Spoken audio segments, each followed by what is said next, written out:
What's that? Out in space, it's a station with a T-Rex face, firing lasers and playing games and killing all those herbivores. Out beyond the atmosphere, he's collecting stuff and striking fear.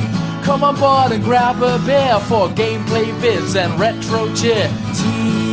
T-Rex Space Station. Well, there is a saying that you should never judge a book by its cover, which in my opinion is absolute rubbish, because I've had some very good experiences of judging a book by its cover. In fact, when I was at primary school, I first picked a Terry Pratchett novel. It was The Colour of Magic, based just on how it looked. I think I was about to go away on holiday with my parents, and they said, why don't you just choose a book to read? I had a look around, and I saw The Colour of Magic there on the shelf, and thought, that looks awesome. It's got a really, really cool front cover. I think it's got Rincewind and the luggage, and I could just tell the book was going to be about fantasy and magic, and the kinds of things that a young guy wants to read about. You know, it was obviously going to be cool. And actually, I'm a really huge Terry Pratchett fan now. I've gone on and bought loads of his books. I've pretty much got all of his books. I got a lot of first editions. I've got a pretty damn big Terry Pratchett collection. And so that started by judging a book by its cover.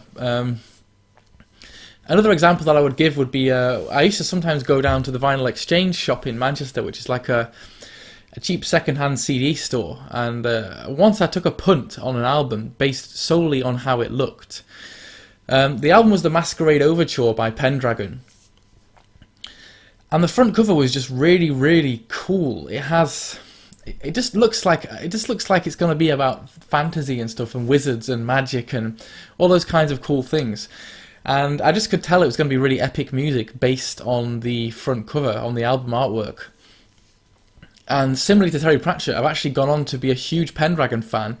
I've listened to loads and loads of their albums. I've seen them live 3 or 4 times, and another great experience of judging a book by its cover. So, can you judge video games by their cover? Well, maybe, maybe not. But today I want to ask you the question, out of your collection, what is your favourite video game box art? Maybe it's a box art that doesn't really reflect the game, or maybe it reflects the game very clearly.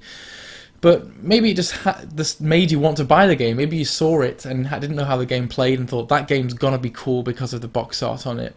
And we all have different ideas of what we do and don't like in terms of video game box art, but for me I would probably have to pick Ghouls and Ghosts on the Sega Mega Drive. This just has such a great bit of box art on it. It's kind of got the main dude there in like the gold powered up armour, and you've got like crazy lightning bolts firing out of the sides and up at the top, and you've got like rocks and some waterfalls and stuff. There's a lot going on in this box art.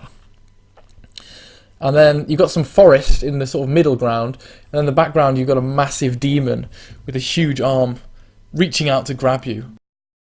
And I just think this is really, really cool looking box art. So if I was to pick out of all the games that I've got, this is my favourite. So cool. And one of the main reasons why I started collecting Mega Drive games was because I thought that the art on the boxes was just really amazing.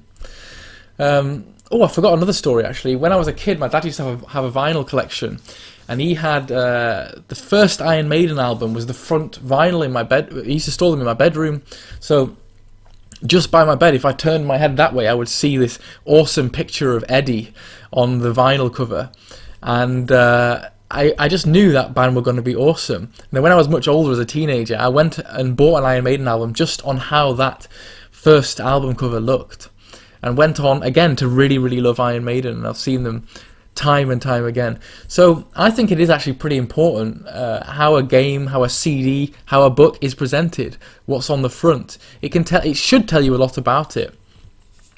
And yeah, I've had some very, very good experiences of judging a book by its cover, so to speak. So yeah, you guys let me know. Maybe there are CDs or albums, DVDs, films, whatever, where you've judged a book by its cover, and let me know what are your favourite video game box arts or bits of art, pictures, whatever. I'm rambling, so yes, comments in the what's it below. See you guys soon, bye.